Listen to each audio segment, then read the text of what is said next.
AHN news खबर दुनिया भर से। बीआरएस को वोट देना मूसी नदी में ज़ाय करने के बराबर होगा, बीजेपी के सदर किशन रेड्डी। तेलंगाना बीजेपी के सदर व मरकजी वजीर किशन रेड्डी ने कहा कि बीआरएस पार्टी को वोट देना मूसी नदी में ज़ाय करने के बराबर होगा। इन्होंने इतवार को पार्टी ऑफिस में मीडिया से बात करते हुए कहा कि आने वाले लोकसभा इलेक्शंस में अवाम बीआरएस को वोट देते हैं तो वो वोट मूसी नदी में फेंकने के बराबर होगा।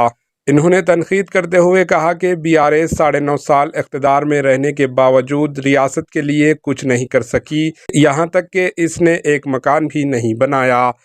इसकी बरअक्स मरकज़ की बीजेपी हुकूमत ने 4 करोड़ घर बनाए हैं। इन्होंने कहा कि बीआरएस को वोट देने का कोई फ़ायदा नहीं है जो मरकज़ में नहीं है और रियासत में कभी नहीं आएगी।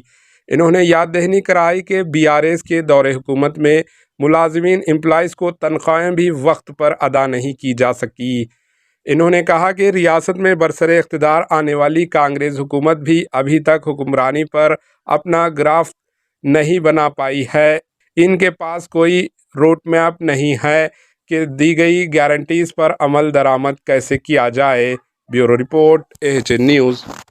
అనేక రాష్ట్రాలలో కాంగ్రెస్ పార్టీ గాని ఇతరులకు ఒక్కొక్క సీటు కూడా వచ్చేటువంటి పరిస్థితి లేదు. అనేక రాష్ట్రాల్లో భారతీయ జనతా పార్టీ మరి ప్రజల యొక్క మద్దతుతో మూడోసారి హ్యాట్రిక్ ప్రభుత్వం నరేంద్ర మోడీ గారి నేతృత్వంలో రానున్నది. మరి తప్పకుండా ఈ దేశంలో మనకు చూస్తూ ఉన్నాం.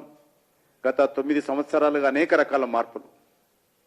గతంలో 10 సంవత్సరాలు మన్మోహన్ సింగ్ గారి నేతృత్వంలో కాంగ్రెస్ పార్టీ అధికారంలో ఉన్నప్పుడు కేంద్ర మంత్రులే జైలుకి వెళ్ళిన విషయం మనం చూస్తా ఉన్నాం. ఆ రోజు కాంగ్రెస్ ప్రభుత్వంలో మన్మోహన్ సింగ్ గారి నేతృత్వంలో ఉన్నటువంటి మంత్రులే జైలుకి వెళ్లాల్సి వచ్చింది అవినీతి కుంభకోణాలు. AHN न्यूज़ को लाइक करें, शेयर करें और सब्सक्राइब करना ना भूलें।